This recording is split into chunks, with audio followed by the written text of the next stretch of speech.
Hi everyone and welcome. I am very pleased today to be joined by Einar Tangen, Senior Fellow at the Teihe Institute, founding partner at the Center for China and the World at City University of Macau, and also the chairman of Asia Narratives. So great to have you back on the program. My pleasure. Thank you for having me. So yeah, what I wanted to discuss with you today was obviously the economic war, but also yeah, what it all means because the United States obviously put tariffs not just on China but the world, and then in different cases reversed or paused these tariffs, with the exception of Britain, where they actually reached an agreement. Um, but to focus first on the U.S.-China negotiations. What do you make of these negotiations? This because it was for some it appeared that Trump folded, and at the same time he claimed victory, and indeed many on the journalists are also claiming and politicians are claiming this was a victory as well. Because how do you read this situation? Well, I mean, let's go back to the beginning. Donald Trump has tried the tariffs before. They didn't work terribly well. Then he did a phase one, and then the phase one fizzled. And this time around, he decided to fire this kind of broadside. He targeted only 180 countries, given that we only have 195, if you include the Holy See and a few others. It was basically declaring war on the world, including his closest neighbors, allies, as well as competitors and other people he just didn't care about. I mean, the penguins, they're very mystified as to why they have tariffs on them. But this was, apart from being a little strange. It seemed to lack any kind of real end game. Now it appears that he was thinking that if he fired this, that he was showing people he was very powerful, and that he could force people into this kind of new paradigm that he wants to create, which is America at the hub. And then America uses its superior political, economic, and military might to, in essence, create these bilateral, unequal bilateral relationships with other countries where they're, in essence, forced to become, basically part of the United States, although they don't get to vote. They would be just subject nations to propping up the United States. Well, the problem with what Trump is trying to do is that trade flows are measured by everybody: IMF, World Bank, ADB, every country. And they're looking at his cards, and he's insisting that he has a royal straight flush, which in poker is the highest hand. And everyone's looking at his cards going, no, you don't. But smaller and medium-sized countries do not have the wherewithal to go toe-to-toe with the United States. So people were trying to figure out what to do. Now, in the midst of this, China said, I'm calling your bluff. You just don't have it. And they knew that the pressure was not so much directly from China, but simply because the American public had elected Donald Trump to reduce prices, not to increase them. They're very concerned. Over 70% of American families felt that they were living paycheck to paycheck before the election. And many of them thought that even though they didn't particularly like Donald Trump, they didn't have any faith in Kamala Harris to deal with the economic situation. After all, she was basically just following the playbook that Joe Biden was preaching, saying that everything's great, don't worry about it. Well, Americans were worrying about it. Credit card defaults, bankruptcies, people losing their home, their cars. This was happening, and people were very, very concerned. So they went with Donald Trump. He said, I'm going to show you victory. Remember, golden age, all this type of thing. And in actuality, it isn't working out that, because when China said no, all of a sudden there's a complete sea change in how it was working. Now, remember, this isn't the first 90-day reset. He paused it for 90 days before because of the reaction of the bond markets. Now, there's the second part. The first part is, your consumers, average American, is being hurt by higher prices. And that's going to lead to a downward economic spiral, because as higher prices go, people spend less, less people are employed. Then there's the other problem of American debt. Donald Trump he loves debt. He just doesn't like to repay it.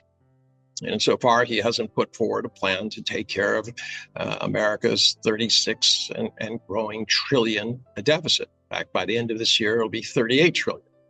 And questions about that debt have already been voiced.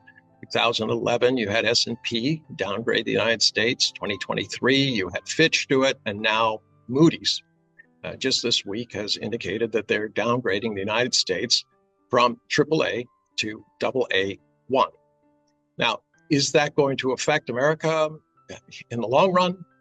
Yes and no. The problem is, if no one has faith in the US dollar and the system, I'm not going to buy bonds. The people who do buy bonds are going to insist on a higher interest rate. So the first reset was because the bond market was reacting very negatively. And if the interest rates go up, the amount of money that the United States has to pay for its debt is going to sharply increase. So he has two realities facing him: unpopular with the public because prices are rising, and he's facing a potentially crippling amount of interest. Last year, the U.S. paid out $1 trillion. That's out of a $6 trillion budget.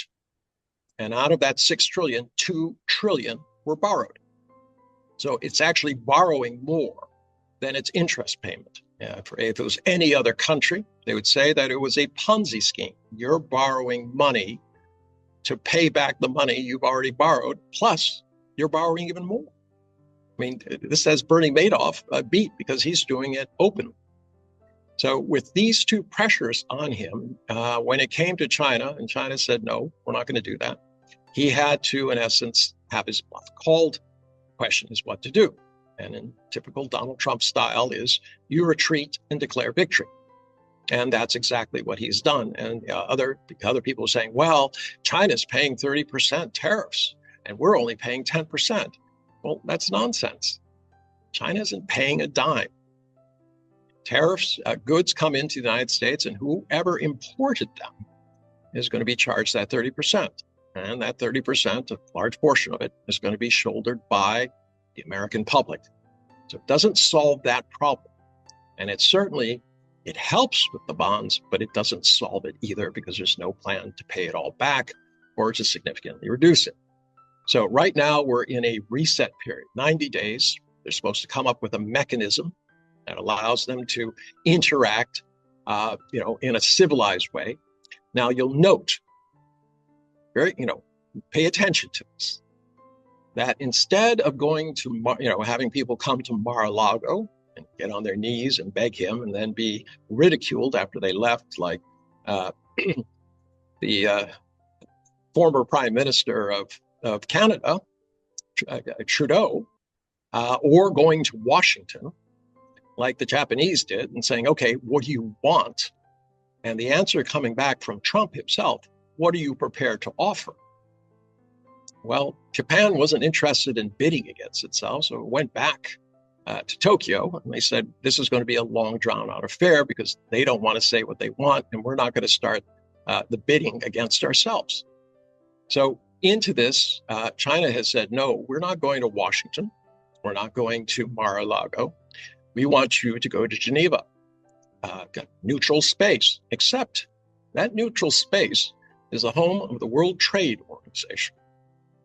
An organization the U.S. has basically sabotaged, in which China wants to promote. And not only did they have the negotiations there, forcing the U.S. to come out of the U.S., but they also made a report directly and very publicly to the head of the WTO. Of course, was delighted to hear that there was going to be some sort of order. But, this trade mechanism, what does it mean? Well, it doesn't mean much if positions haven't changed. And China has made it very clear they're not going to buckle or they're give in to the kind of bullying that they perceive Donald Trump is doing. So if you ask me, I would say that the plan is what they call a phase two. And the reason I say phase two is phase one, I referred to it earlier, This was when China agreed to buy a lot of energy and agriculture products from the United States. It was interrupted by COVID, never completed. But in a white paper that was delivered about 3.5 weeks ago by the Chinese government, they had 6 points. One of those points was talking about the failure of phase one. Very interesting. Why would you be talking about something that you saw as a failure unless it was an invitation to do a phase two? Now, and then the question is, why would China be interested in a phase two? Well, they see Trump, and I think most people do, as transactional, which means if you give him something today, he will be back tomorrow and saying, I want something else. This was proven by to both Mexico and Canada. Remember, it was Donald Trump who negotiated when they pulled out of the TPP, Trans-Pacific Partnership. He insisted on negotiating an unequal deal with both Canada and Mexico. And now he's going back on the very deal that he made with them and saying, that's not enough. I want more. So China's goal on having a phase two is to tie him to the deal. Because, agriculture products will be, basically bought on a weekly, monthly basis. And if Donald Trump pulls out of what he agrees to, they will simply end the phase two and we'll be back exactly where we started from. The goal here is not to set a grand, some sort of grand bargain with the United States. It's simply to last for the next 3.5 years with Donald Trump. And it's not just China that's affected by these tariffs. And China would like to have a world order where it all goes back to no tariffs or to very, very targeted tariffs that can be justified based on some sort of domestic policy that has meaning. And so that's where I think we are today. China is waiting and seeing if the US is going to go with this. They do not want to corner Trump. They have to be the adults in the room. It would be lovely for many people in Beijing to just watch Donald Trump implode with these dual pressures of the debt and his own base rebelling against his increased prices. And China realizes there's a global system at stake. So they're trying their best to do something that allows a breathing space until Donald Trump is gone and replaced, hopefully, by somebody who's a little bit more reasonable. The idea that they want to break America. What is interesting is when Trump gave an interview about pulling back on the tariffs, he argued that the Chinese would have been broken, and this is not a good thing if it would have continued. So somehow this was, to their benefit. I agree with your criticism of Trump fueling all this unpredictability. What is interesting though is the absence of a plan, and this is not only about Trump. I think this is indeed why Trump is in power to begin with, because people also before he was elected saw that this obviously was not sustainable. The debt keeps increasing, the standard of living becomes more difficult, and instead of having politicians and journalists who discuss what are the realities, what are possible pathways from here, they saw their main job as being defending the government, pretending, oh, well, everything here is fine. He's not senile. We're not, we're not going for bankruptcy. Our best days are ahead of us. So I think there's no alternative. And then Trump comes along, and I think people roll the dice on this because at least I think to his credit, he recognized a lot of the weaknesses and things weren't sustainable. But thereafter, I very much agree with you. I don't think any of what he's implemented, any of his ideas, they don't really make much sense. Indeed, you refer to these penguins, and this is a reference to why he put tariffs there, because he looks at territories where there's there's not a trade surplus, and he says, well, then we need reciprocal tariffs. But reciprocal tariffs, you imply that you're matching their tariffs, doing the same. But this is not how we calculated it, though. How are these tariffs made up? Isn't it just if you have a trade deficit, the other side is trading more, then you are, yeah, putting tariffs on them. Yeah. Well, I mean, let's go back to where the root of the problem is. I mean, the popular narrative that everyone in Washington likes to spread is that somehow all the jobs were stolen from the U.S. by other countries, and that's just flat out wrong. All right, what happened is the U.S. dollar is the backbone of the trading system, but that increases the value of the dollar. The dollar is more valuable. People are constantly buying dollars and using them for trade settlement, and that pushes the value of the dollar up, which is great if you're trying to, keep this large amount of borrowing going, because your interest rates are very low because people are buying. So a strong dollar is great for debt for the United States. But on the other hand, a strong dollar means it's much cheaper to buy from somebody else, right? Because if you make it in the US at a strong dollar, who's going to buy it from you? And, you not only have a strong dollar, you have a differential in terms of labor rates. The labor rates for instance, in India versus the United States for manufacturing, Indian rate is 1/33rd. It's 3%. All right. So if you pay somebody $100 in a day, in India, you pay them $3. If it was in China, you'd pay them $20. So there is huge difference in the amount of money you have to pay for labor. So the combination of this made sure, American companies had to leave and go find cheaper places to manufacture, because if they didn't, Europe would. Europe was America's main peer competitor. They sell airplanes, we sell airplanes, they sell the medical equipment, we sell the medical equipment, and all of these types of things. And so they were forced in this situation, and they were quite happy to do so because it fattened the bottom line. Trillions of dollars in profits since 2001 have flowed into the coffers of American business. But has it been distributed? Not to the workers. If you start looking at wage increases, it's been basically flat during that period of time, slight increase in the last few years. But because it was flat, people's actual living has gone down. And how do we know this? Well, in 1971, which predates, of course, 1991, but 2001, there was this 61% of Americans were middle class.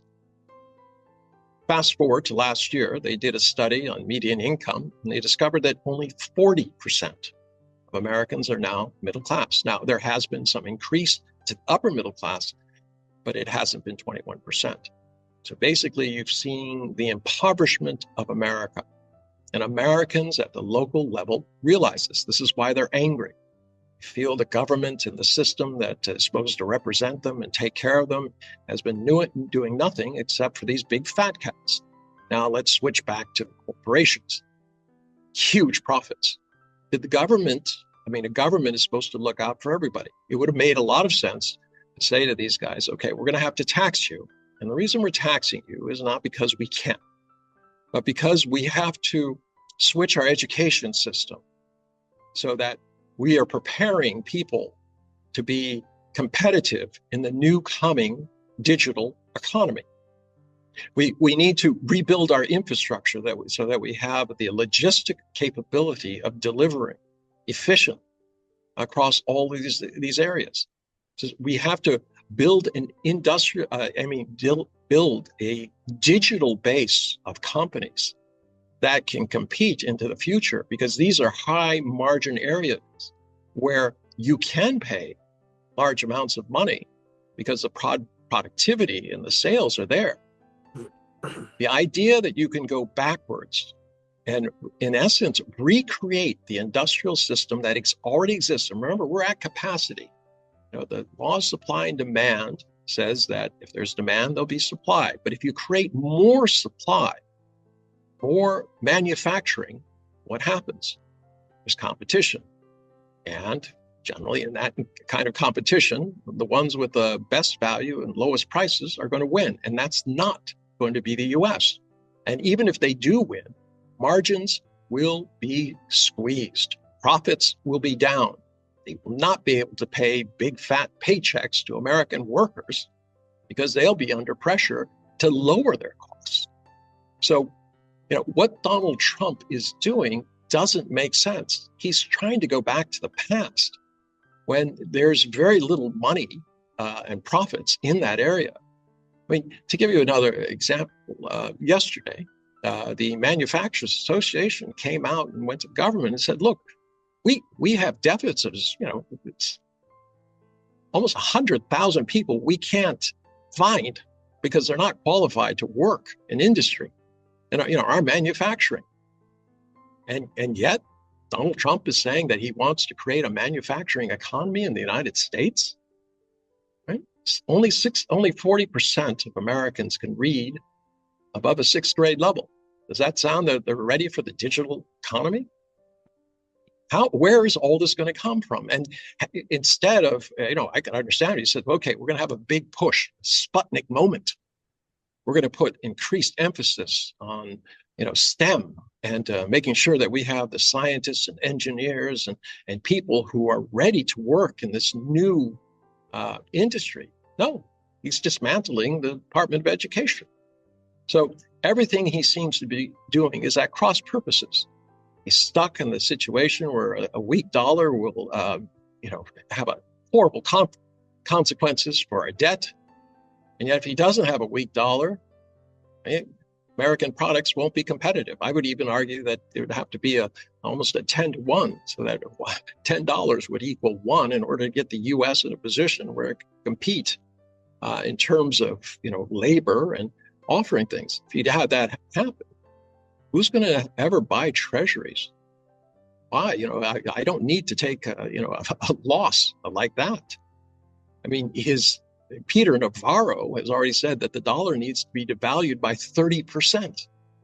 Well, when you devalue the dollar by 30% and you buy 1/4, 25% of everything that you consume from abroad, you've just multiplied the effect of the tariffs. So you really are in a desperate situation. And who's being hit? Of course, consumers. You're now seeing people who are routinely going to grocery stores and they buy now and pay later. When they pay later, they're going to pay, on a yearly basis, 300 to 500% more. They've run out of cash. They've run out of credit. They're looking at losing their cars. They can't even afford to repair their cars because the parts themselves are subject to these tariffs and their money is worth less. What was worth $10 today is only worth $9. I mean, $10 two months ago is only worth $9. So you have to pay more and the tariffs on top of it. So America is looking at a desperate situation. Donald Trump doesn't know quite what to do about it. He doesn't want to look weak. China's trying desperately to figure out how they can ease the situation so he doesn't go to the military card. And that's always a danger because it's the last card that the United States have. That they start something to try to unify the country, have them absorb the kind of pain that Donald Trump is promoting. But that could cost lives. It could end the world as we know it.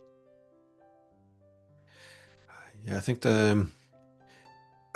again, a key problem seems to come some of these trade deals from the early 90s as well. As you argue, this new international division of labor, that is, the US should do the tech and finance, and they accepted that a lot would be outsourced. Now, of course, there's a huge benefit, as you said, you outsource a lot of the production, assembly, and then and it's cheaper. So, but then, of course, your own people lose their jobs. So, in my opinion, in this critical time, especially in the early 90s, when all of this was happening, the key assumption appeared to be, this is how a global economy readjusts. These people who each used to make cars and production, they will simply move into high-skilled, high income professions. They will all become programmers effectively. But we saw the opposite happen. They all went to lower skilled, lower paid. So the people who made the cars, they more or less ended up in Kmart instead, and you end up in a very as you said, difficult situation. The middle class starts to get weakened. When there's no middle class, capitalism is seen as a relationship only by those who exploit and those who are exploited. So of course tensions begin to build up. So I do recognize that this wasn't sustainable, but I very much agree with you. I think everything that's being done now is very counterproductive, and some of it appears to be because of just bad information. The whole idea that if America gets to have 30% tariffs on China, China only gets to have 10, then America wins. This is, the tariffs is, you mentioned the consumer cost. Of course, all of this cost paid by the importer is pushed on the consumer. So not only do you have higher prices for the consumer, but that's assuming that the imports are only the end products. A lot of times these are components also for, which goes into a supply chain, which means that the American end product will be more expensive and less competitive. So it seems like it is a real problem. But this search for easy fixes, and as you said, a lot of what America needs to do is, if you want to again reindustrialize, begin also with the education system. This has to be built over many years, as China spent many years. But this idea that you can just squeeze it into a 2-year period and bring America back on top, it's going to be very disruptive and very confrontational, because not only do you have to somehow reimagine your own economy to a point you can't do, but you also have to break the knees of the Chinese, and I guess Not just the Chinese, yeah, everybody. yeah, everybody, yeah, taking territories from the Danes, reorganizing the whole Western Hemisphere. It's quite dangerous. But my question is on how does China respond to this? Because irrespective of tariffs being pulled back, the reliability of the United States is not the same. And again, it's not just Trump. This is, you had the economic war began with Trump's first administration, but it was only intensified under Biden. Again, this cutting China's access to semiconductors, for example, this was such a dangerous signal. This told the Chinese very directly in this way or indirectly that, we're not prepared to live with you as an equal, and our objective is now to destroy your tech sector and your economic progress. This was a declaration of a Cold War. So, irrespective of Trump being gone tomorrow, or whoever comes next, America, the interdependence with America, which would be great for stability between the US and China and the wider world, but it's certainly not certain anymore. So, if you're China, what do you do? Because you can't accept this massive dependence on an unreliable partner. So, where does Chinese exports go? Well, how does it reorganize its trading system? Okay. Sorry, that but was a it's not very just. long question. I apologize. No. I understand the thrust of it. I mean, Donald Trump doesn't have long-term plans. I mean, for 18 years, he complained about healthcare. When he was asked shortly before this last election, "What's your healthcare plan?" He said, "Well, I have a framework of concepts." Really? Framework of concepts about something that you were president for one term? You talk about this every time, and you do not have anything to follow through.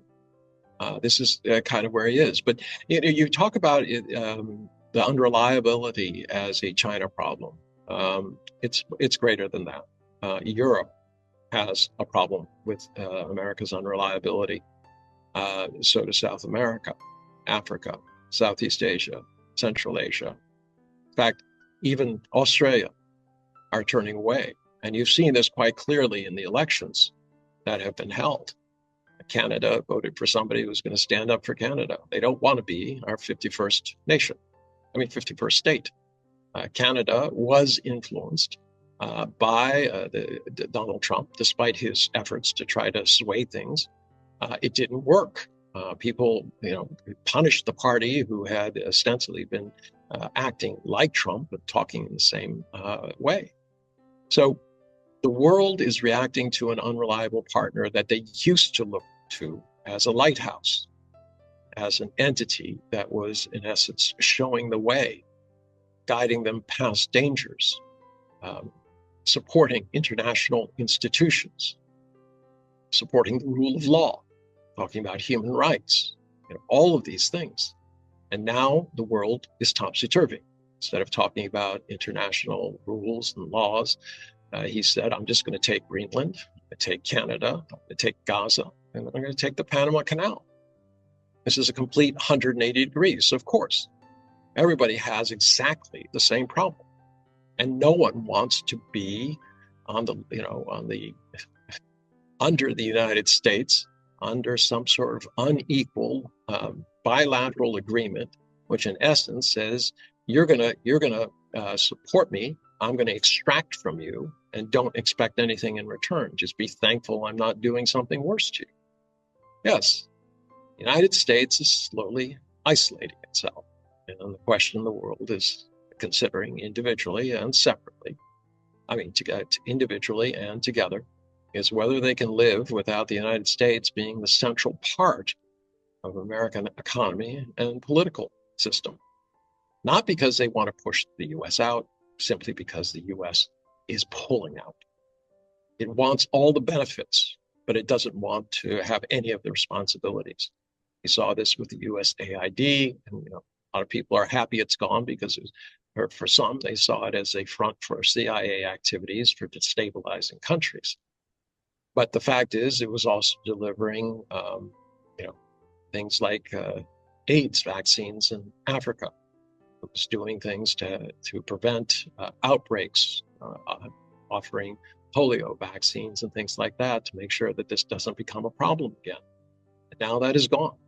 And it's symbolic of the fact that US, we just don't care. What you do is your business, but what we want is we want you to support our system and our way of life because we've been cheated.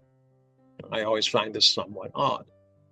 The richest, most powerful country on earth with the greatest military has somehow been cheated by countries that can't afford to feed their own people. How is that possible? And a lot of people are asking the same questions. So the real question here going forward is, since Donald Trump doesn't have a plan, how bad does it get? From China's perspective, as I said, the only solution that I've seen that seems to make sense to them is this phase 2 deal. Tie him to a deal so that if he walks away from it, it automatically punishes him. How he's going to deal with his debt problem, I do not know, because no, that is not something that China can influence. They're not interested in crashing the US dollar. They could have done that easily just by, over a couple of days selling their treasuries. It would have resulted in massive increases to the amount of interest. And that's still hanging over the head of the Fed. They're concerned about that. And then you have, Besant. He's an odd character. One time he was, still very friendly with Soros, who Trump regards as the devil, and who most of the Washington establishment, the neocons, see as an evil force that they're against. And yet he's working for Donald Trump. I mean, what is it? Was he a successful guy? Yes, he made $500 million, but his last couple of ventures, every time he's gone out from under the wing of Soros, he hasn't done well. In fact, Soros had to kind of pick up the pieces of his last thing, and all of a sudden now he's a politician. Does he have an answer? He should. But here's a guy who is complaining about financialization. This idea that you don't put money into companies, you bet on outcomes, like what's going to happen to different currencies if certain things happen, what's going to happen to the stock market if the Fed, changes rates. That's financialization. It's not helping companies build anything, giving them the capital to do it. It's just simply a casino. And he made a lot of money at this casino. And then a couple of weeks ago, he started talking about the evils of financialization. It reminds me of that movie, Casablanca, when the commandant says to Rick, he says, "Rick, I'm shocked to find that there's gambling going on at your place." And immediately the person in charge of things just says, "Oh, Commandant, here are your winnings." "Oh, thank you." So, I mean, it's become a caricature. if you stand back and look at what's happening, things. So China's in an odd position where it needs to save the United States, despite the fact that they're dealing with an 11-year-old child who's in essence throwing a tantrum on the supermarket floor. They can't walk away. There's too much at stake globally. So they're trying to find something. As far as I can see, this is the only thing that they really have. And they're hoping he takes it because he wants to declare victory. As I said, these other pressures are really, really going to hit him hard. He's pushing this $4 trillion tax cut that is unfunded, going through Congress as we speak. He's having great difficulty even convincing his own party that this is something they want, and they're generally real keen on tax cuts. They're saying this isn't sustainable. We can't just keep adding tax cuts onto the national debt. So he has a lot of issues. They all relate to his fundamental misunderstanding or lack of knowledge or pure ignorance regarding economics. The fact that he doesn't choose people who can advise him. He chooses people who will reflect whatever he says. The competence of his combined cabinet is extremely doubtful. Most of them came from television. They were pundits or they were on TV. They look great, right? But do they actually understand what they're doing? I mean, Pam Bondi, his attorney general, has said that they seized 22 million, fentanyl pills. She started out saying that it saved 25 million lives. Okay, well, it's a little stretch, but maybe. Then it became 110 at her next appearance, million lives saved. And then it became over 220 million. Well, the US only has 360 million people. But I mean, this was said with a straight face. These are the people that Donald Trump has around him. And that is what is scary. They reflect what he wants. They're all expendable. He can replace them in a second. The issue is he's not getting the information he needs. And as we saw in his first term, he doesn't like people giving him advice. He says, you're holding me back. Right? Let Trump be Trump. Problem is, Donald Trump, as we know him, is a 6-time bankrupt. He's a convicted felon. He's been involved in all sorts of schemes where he's had to pay back tens of millions of dollars because of fraudulent activity that was alleged by those who sued him and by attorneys generals. He used his own charity as a money cover pit for his own vanity projects and to reward people to pay off his mistress's debts. I mean, mistress's payoff money. These are the kinds of things that, should be bothering people. And eventually they will. Those supermarket shelves, department shelves are empty and prices are rising. You're going to see a split in his base. Its base has generally been extremely solid at 30%. And they'll tell you, well, I don't understand what he's doing, but, he's for me and I'm for him. All right? Pure faith statement. It's a cult. But when they start losing their homes, their cars, can't pay their grocery bills, you're going to see a split, and then they're going to go at each other. But this is not something to celebrate. Don't need more angry people in the United States. We have enough. We don't want them deciding that it's time to pick up arms because they're frustrated. We need somebody to calm things down. Fortunately, that kind of leadership isn't coming from within Washington. So China and the rest of the world is stuck with this problem. How do we talk him off the cliff he's, wants to jump off? And it's very, very difficult. And you do have to appease. Look at he went to the Middle East saying, trillions of dollars are coming to America. Well, not really. A lot of those deals are to be talked about, subject to market conditions. Will take 10 years, long after he's gone, to come to fruition, if in fact they do. And you've seen the same thing with companies. It's easier to appease Donald Trump and get out from under his tariff hammer, than it is to confront him and saying what you're doing doesn't make sense. The one hammer, though, that he cannot avoid, and that is coming, is, well, two hammers. One is the American public not happy with rising prices, lost jobs. I mean, go back last week, FedEx got rid of 20,000 people. 20,000 people who were earning between $45 and $65 an hour. These were family supporting wages. Now they're gone. And the logistics industry, the people who deliver things, they're expecting even more. Maybe 3 times that number of people will be laid off. So then you have the bond market. At what price does the U.S. go bankrupt because it cannot raise enough money? Remember, he's gotten rid of the large portion of the IRS, the people who are supposed to collect money. He's gotten rid of them. How long can the United States go on just borrowing money to pay its debts?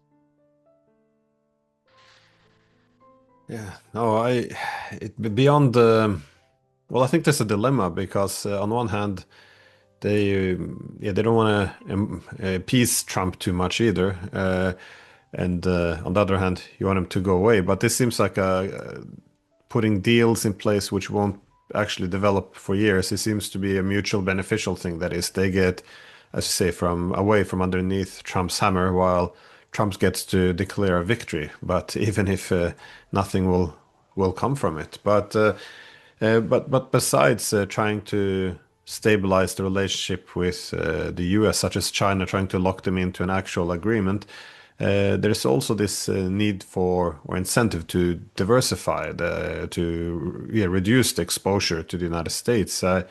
Only saw this morning that, for example, Colombia, they want to join in now on the BRICS Development Bank, just to again. So it is across many spheres. So it's the technologies, it's the dependence on industries and the supply chains, even the physical transportation corridors countries use.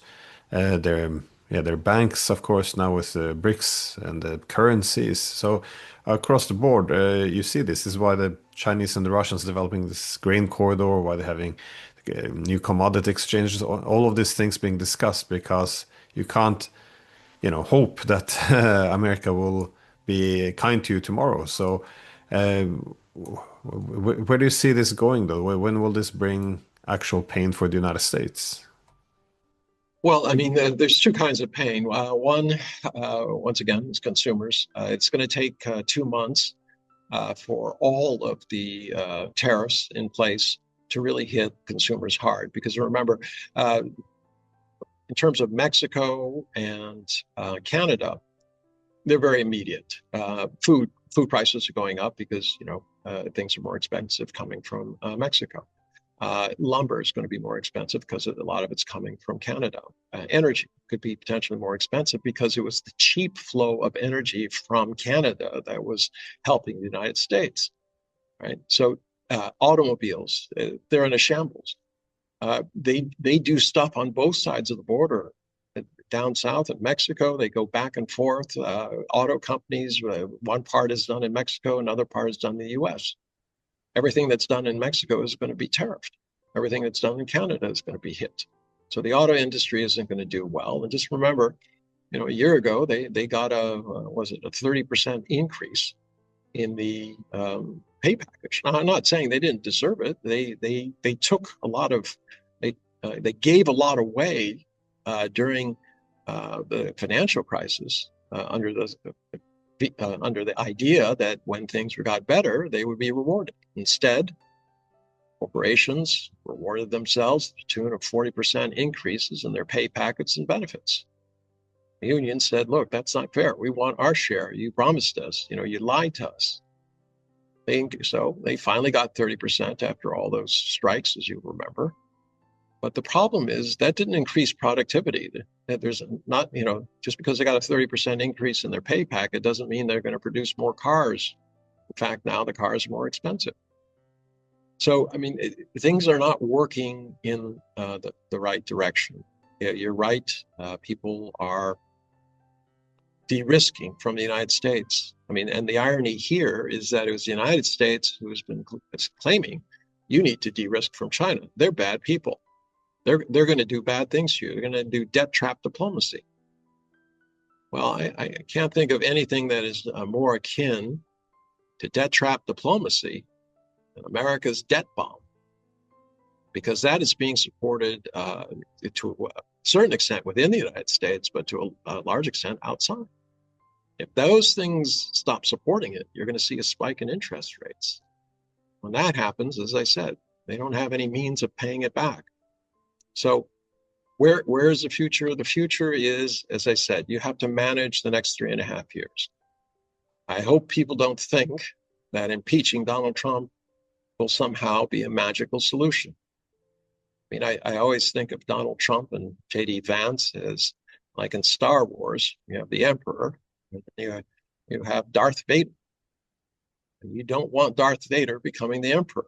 In J.D. Vance's case, the things that he said to Europe, things he's said about genocide in South Africa while ignoring the real genocide that's happening in Gaza. I mean, this is not the person you want in charge of the United States. He's an ideologue, and he's very, very closely associated to Palantir. He was all his political activities to this date have been backed heavily by one of the owners there, and he is determined to return to voice the concerns of those things. You already see it now in government. The military is transitioning, and for good reason. They're transitioning away from tanks and howitzers and warships and aircraft carriers towards what they believe is more effective, which is electronic warfare, drones, and missiles. That isn't happening easily. American military-industrial complex is old, and it's deeply seated in the venues of power. Many generals, admirals, etc., as soon as they retire, they go on the boards of these defense industries, and they bring with them a tremendous amount of clout and access. And as a result, it's going to be a bit of a battle in between. Even the intelligence agencies have been hit. Donald Trump doesn't seem to care who he takes on. And these are very, very powerful forces that like to work in the background, in the smoke-filled boardrooms where decisions are made, and people end up dying or other nefarious things. So I'm not saying everything they do is nefarious. I'm just saying that they have made policy in America for a long, long period of time outside the bounds of the duly elected representatives who are supposed to be doing these things. So yeah, right now the future doesn't look great. There are problems. It's just nice to know that there are countries out there, and it's not just China. Brazil realizes this, Russia to a large extent. I mean, the BRICS have now become, in essence, responsible inheritors of a system that was broken by the very people who created it and were supposed to support it. Europe is somewhere in the middle. Can't seem to decide which way they want to be, where they want to go. At some point, they have to make a decision. And I'm not saying they go one way or the other. I'm saying they have to start thinking about Europe, what Europe needs to go forward. And I would say it's very similar to the US, in the sense that it needs to put money into education and preparing its workforce for where there is going to be money, where there are higher wages.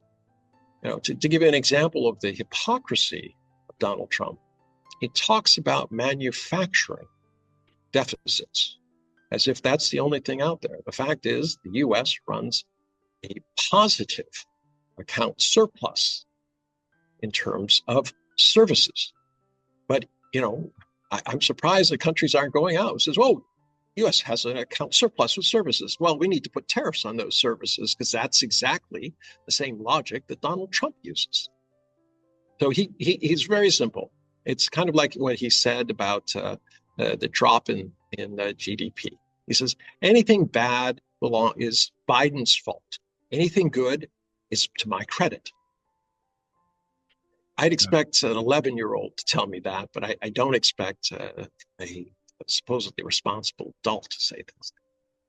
Now, I've seen this comments when the stock market goes down, it's Biden's economy goes up. This is Trump's economy, but of course, one can challenge the entire notion that only looking at the stock market is necessarily the healthiest indicator of the economy. But anyways, Einar Tangen, it's always great to speak with you, and yeah, I'll hope you Thank you come for back having me. on again.